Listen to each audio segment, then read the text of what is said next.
All right, Shrike Spot just dropped a new video. If it seems like I'm out of sorts, it's because I am. Somebody just rolled the wheel of We Hate Dorky, and I had to eat some of this. It's woo, hot ones, hot sauce. So if I get a little aggressive on this, I'm sorry, Pathfinder. It's Ceci's fault. Let's go.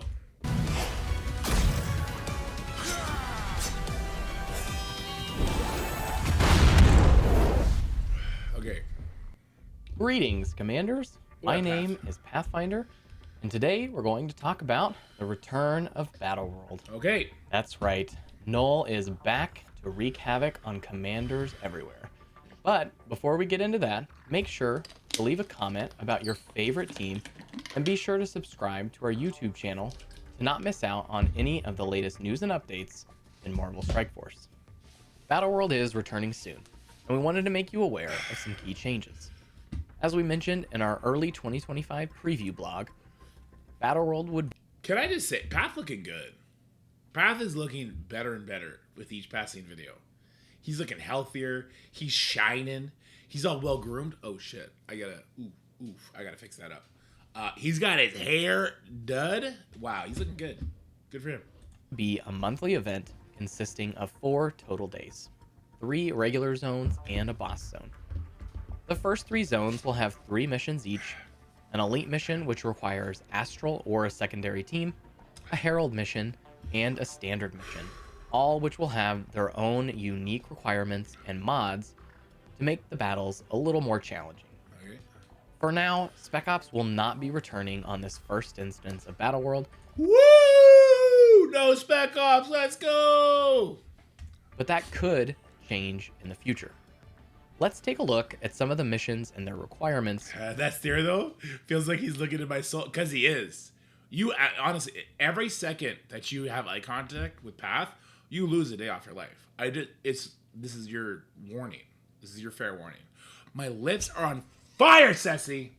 For this upcoming instance of Battleworld. Zone 1's standard mission will be global and hero and have the following mods. On an enemy striker's turn, flip offense down on that character and barrier that character for 5% of that character's max health. The herald mission, Whoa, which requires... Path Daddy, you ain't gonna gloss over that.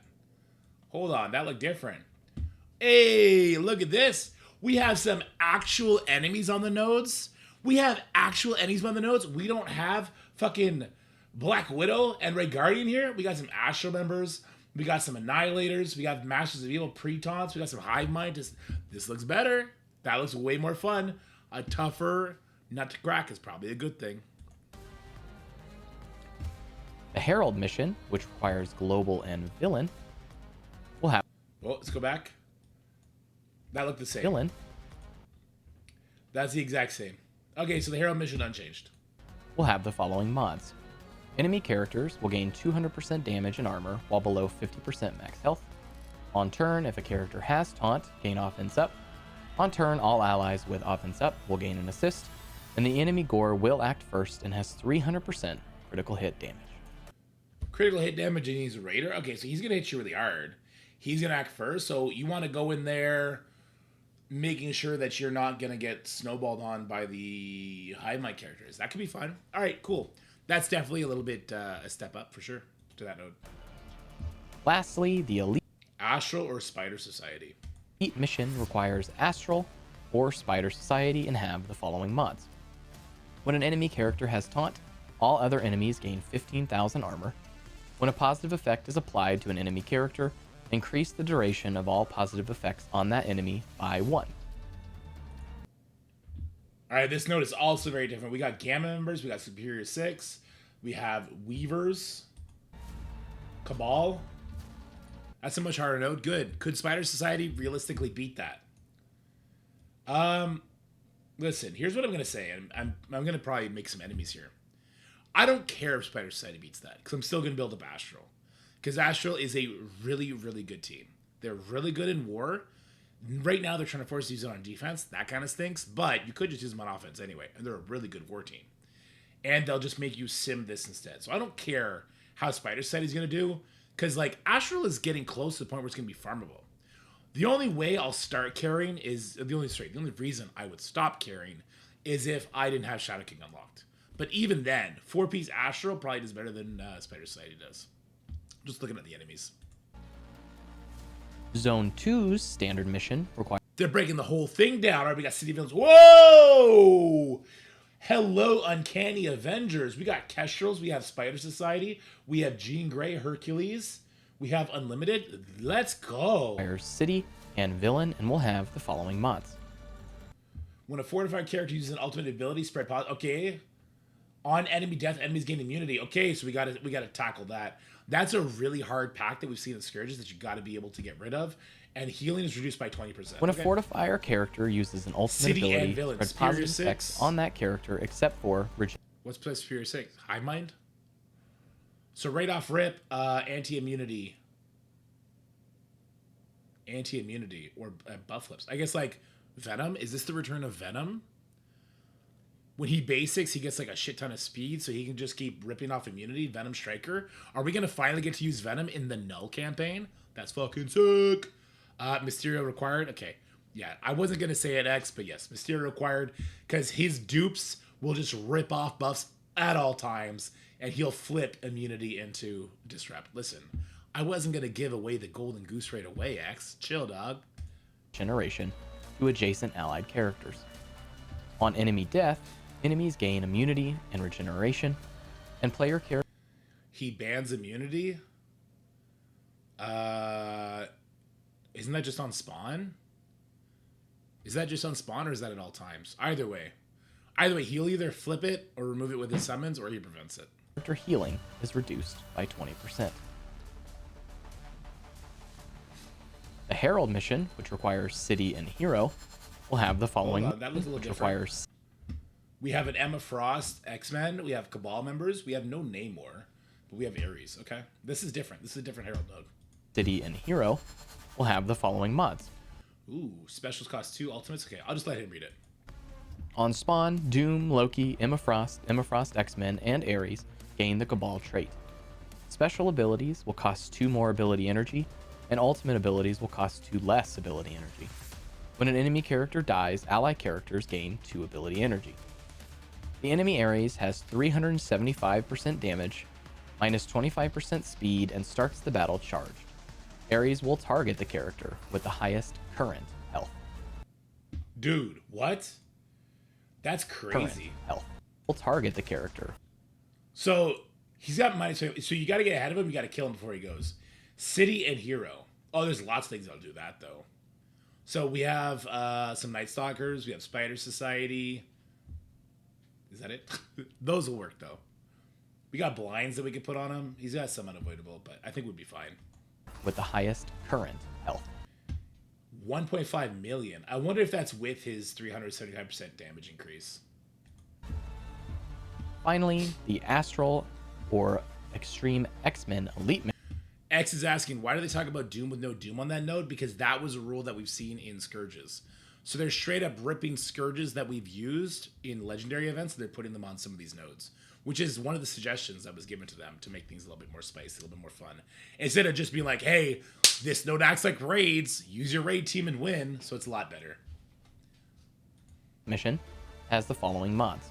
Oh, when a positive effect is applied to an enemy character, increase the duration of all positive effects by 1. On an enemy striker's turn, flip offense down on that character, and barrier that character for 5% of that character's max health. And while an enemy character has taunt, all other enemies gain 15,000 armor. Okay, so we got Mighty Avengers, 2 Old Man Logans, lots of Nightcrawlers. So this is going to be Astral or bust. If you come in here with your extreme team, you are going to get extremely fucked. Finally, in Zone 3, the standard mission requires Cosmic and Hero and has the following mods. No, hold on, because this is a big one. This is Odin. Standard mission requires Blade. Ooh, Undying. Night Stalkers. A Super Skrull.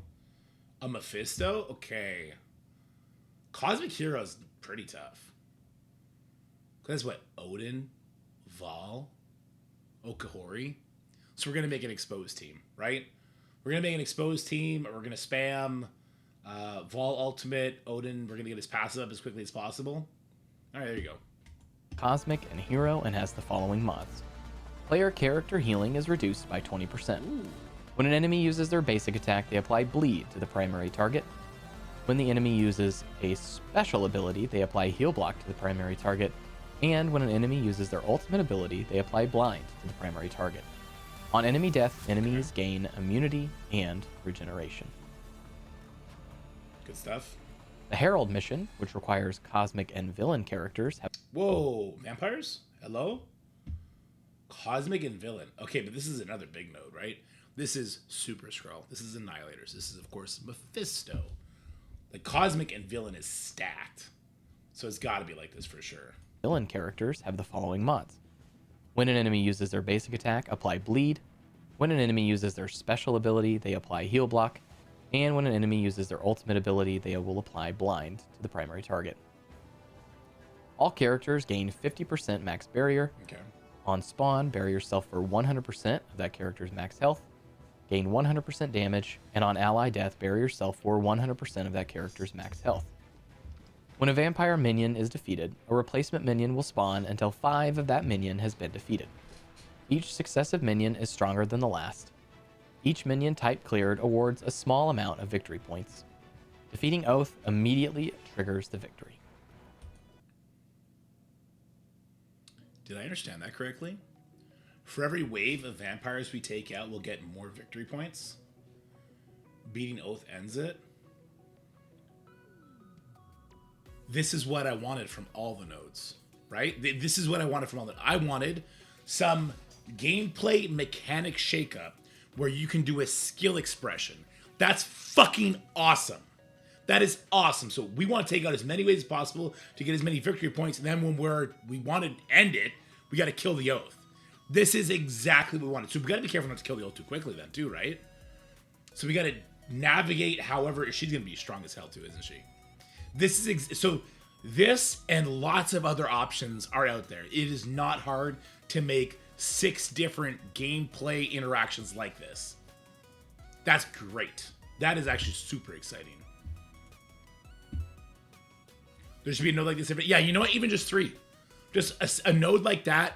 It doesn't even have to be exactly like that. It could be like, God, there could be operators, and every time you kill an operator, it increases the enemy's life or whatever. But you want to take out as many operators as possible.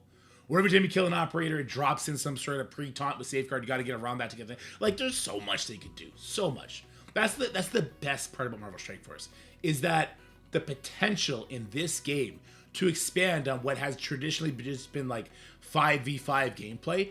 There is so much that we could lean into in this game. There is so much that you can expand on here. Lastly, Elite Mission, which requires Astral or Spider. Okay, we got Annihilators, we got Kahori, Apocalypse, we got Illuminati, but dude, holy crap. Yeah, guys. Don't count on your Spider Society to beat this.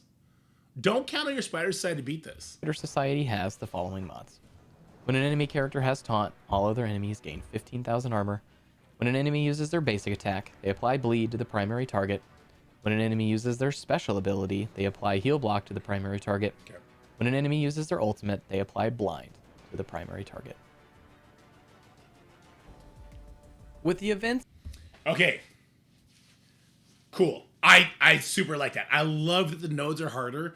I love that even the Herald node, like that Ares one looks more interesting. The Gore one, like you got to make sure you go in there with the right units so you don't, because what is it, Global Villain?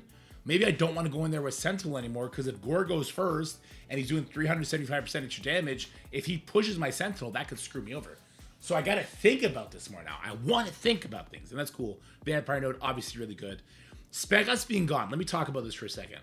Because Spec Ops could be another avenue to increase like how we kind of carve our own path in this game mode, but nothing like what they had Spec Ops. Like, that's trash. I completely revamped the system so that it's individual, because we talked about one node. This caught my attention. We talked about the city villain node. I brought up Venom because he could do a lot of flips. He could put disrupt out on the enemies. He could spread said disrupt, right, to avoid the immunity gain. You guys brought up Mysterio. Mysterio straight up stops immunity. If Spec Ops was not an alliance-wide thing, but an individual basis, what if they had a list of characters that you could sacrifice this character and it would increase the victory points? So just like with the vampires, right? It would increase the amount of victory points I could get if I don't use Mysterio because I'll sacrifice him to the Spec Ops thing. That would be so cool. Like, forget the events. Don't have it tied to events. Don't have it tied to, like, only 5 people in your alliance need to do this. Screw all that noise. Just have it an individual thing. If I do this as an individual, I can earn more victory points for my alliance. We could push harder on the leaderboards. This would help differentiate people. You wouldn't have nearly as much ties. I think there is still actually more room to grow in this game mode. Not just by doing more things like they are doing on that vampire node, but introducing another system therein. Now it could give you victory points, or maybe if I sacrifice, if they can just acknowledge which characters are going to be the best in the nodes. We brought up Mysterio, we brought up Odin, we brought up Mephisto for the cosmic stuff. If you get rid of these characters, maybe it gives your other characters a 50% stat boost across the board that carries over into Knull. Like, what they could do with this game mode, the growth that they could do is very exciting. But we need to see Scopely do it, because Scopely has often not sort of met that potential, whether that be a commitment, whether they're just scared about having that sort of creative gameplay for the masses. I'm not sure, but we'll see. Let's go on to the Knull stuff. I'm not sure if I can share what I know about this. I fought a lot about this Knull stuff. I fought against it. Let's see what they say. It's being monthly, the missions and their mods and requirements. Because you guys know how I felt about the Knull stuff, right? I really disliked how much of a sealed being he is with the speed bar. Like, every week when there was Knull, I brought it up. People were loving the Knull. They were loving the blood comp. I was just hating on no speed bar reduction, speed stat gain, like freaking crazy. And like the slow would just get immediately cleansed because he had too much speed bar. It just wasn't great. Let's see how it goes. May possibly change in order to keep things fresh and exciting. Let's move on to talking about the King in Black. Upon Battleworld's return, we have fixed 2 issues Knull had before we put Battleworld on pause. The first is that bleed damage will no longer break the cap of damage Knull can take, so prep now for this major change. We've also made sure that what a fucking L. What a fucking L to purposely take.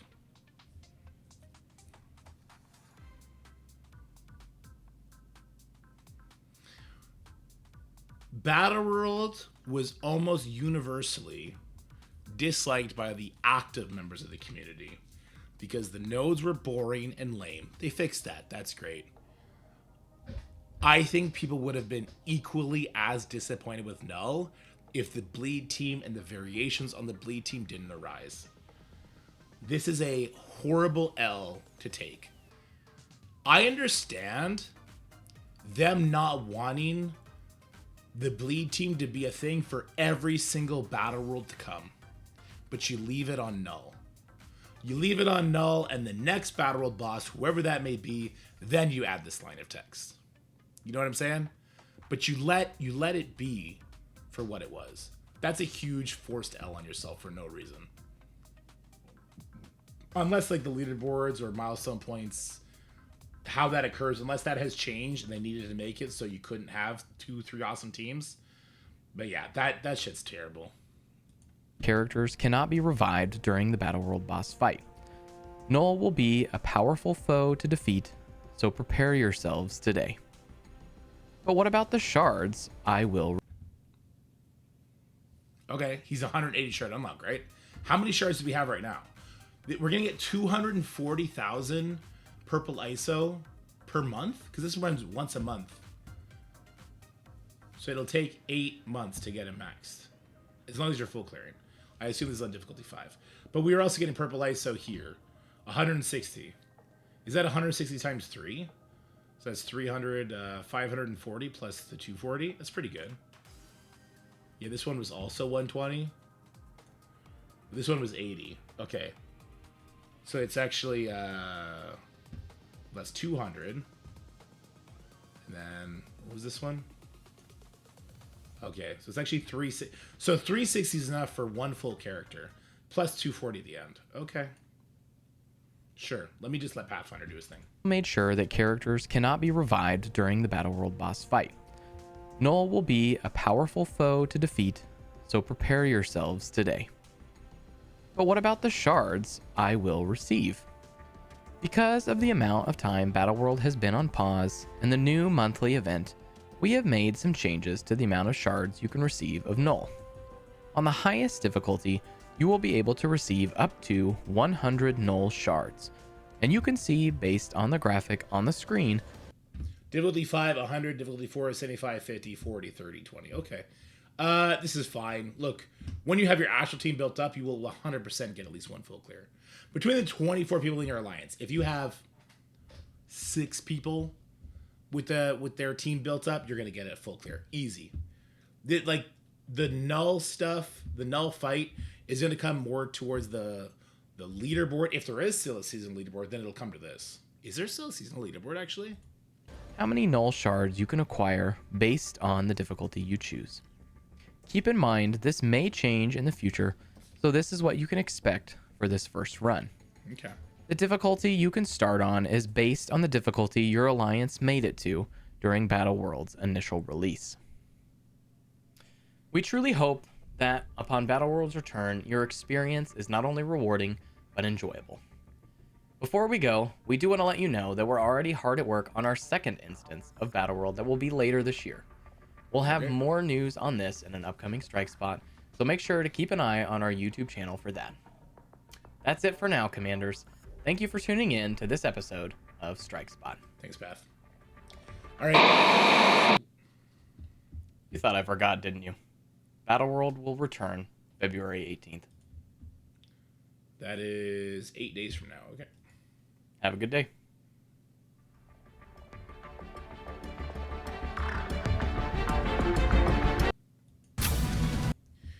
Okay. Couple thoughts. The day play leading up to Knull is going to be 100 times better. Like, seeing what was on the nodes, seeing the teams that we could use, seeing the rules that are in there instead of like fucking Crucibles active, Wars active. That's going to be so much better. So it's going to be 3 days, which I think is going to be very enjoyable. No Spec Ops to worry about, so get in there and kick some ass. Which I think would be the same thing as Spec Ops was a single player thing with, different ways to reward you for doing that. Knull is going to suck. Let's just get this clear. Knull is going to suck. Because they didn't change anything on Knull except sealing off some of the things that we were using. Also, I thought, and I hope no one else did this, I thought about buying more Omega Red, because I thought Omega Red Phoenix Force was going to be awesome for this bleed team. That's what I thought. I was like, oh, he's like Adam Warlock and OG Omega Red built into one.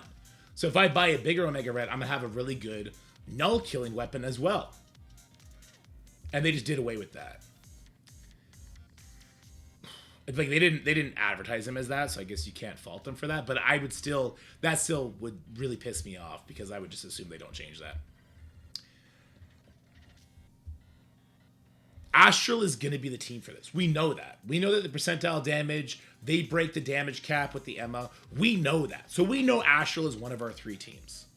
Having bleed characters to kind of play around with for the other 2 teams is what made theory crafting possible for Knull. Because of everything that I've already bitched about with Knull ad nauseum. This is the last time I'm going to do it. The speed is so overbearing, it's so overwhelming that you cannot craft 2 other teams. You might as well go in there with Kang to sap off 3% of his max life, if it still does that. And just characters that'll live long enough with like anti-barrier and stuff. Like, it's too much with the speed stuff. It's turn-based game. There's way too much with the speed stuff, so it's just not going to be very fun, in my opinion. So we're gonna, instead of having the bleed option to go into, it'll be anti-barrier like Black Knight with maybe some other percentile characters like maybe Odin, but probably not because there's gonna be so much barrier back. It really kind of tanks how the battle boss feels. What I wish Scopely could have done is we know Astral's that guy. We know Astral's going to be the best. Leave the bleed team for this boss. And then for the next boss, you still sell one team for Battle World, because we have to just allow them to do that, right? You sell the one team for Battle World that is used on the big missions there and is poised to just wreck whatever the next Battle World boss is. Hopefully Onslaught. I really want to see Onslaught in the game. And then you also leave a different window available for that boss. You let that boss be rewindable, but you put a DR on it. Like you create a new mechanic. Like, okay, this boss can be rewound, but once you rewind him 5 times, he becomes immune to rewinds for 5 turns. Like, you find cool ways to bring things in together like that. Shutting off fun things that the community finds is not it. So I didn't really like the Knull fight anyway. I didn't love doing a billion resets. So I'm pissed that they take away the creativity, but at the same time, like, okay, I just won't have to spend time on Knull at least. I'm happy the other 3 days are going to be good. I'm happy we don't have to worry about Spec Ops. All in all, I think this is still going to be a big improvement on Battle World, but I still think they need to race through this shit. They need to race through Knull Battle World. We need to get to the next one where they can implement more of that vampire stuff, more different stage rules. They need to get not Spec Ops the way it was. Jesus Christ, I'm never going to say the Spec Ops the way it was anything good whatsoever. But some sort of way that I can sacrifice key units that I would want to use on that node that gives me some sort of payback for doing that, giving myself a harder challenge. And if they do something like that, no gear requirements, no star requirements. Just acknowledge some character kits like Mysterio are so freaking good that making somebody, or at least giving them the option to sacrifice that tool and suffer through something else, is worthy of some sort of buff somewhere else, right? Anyway, I'm excited. February 18th, looking forward to Battle World. Can't wait. Hope you guys enjoyed this video. Make sure you leave a like on this video, subscribe to this channel, and hit that notification bell for this channel. And I'll see you guys next time. Bye, everybody. That's it for the video, guys. I hope you enjoyed it. If you did, make sure you like, share, and subscribe. Stay happy, healthy, have fun, and I'll see you in the next one.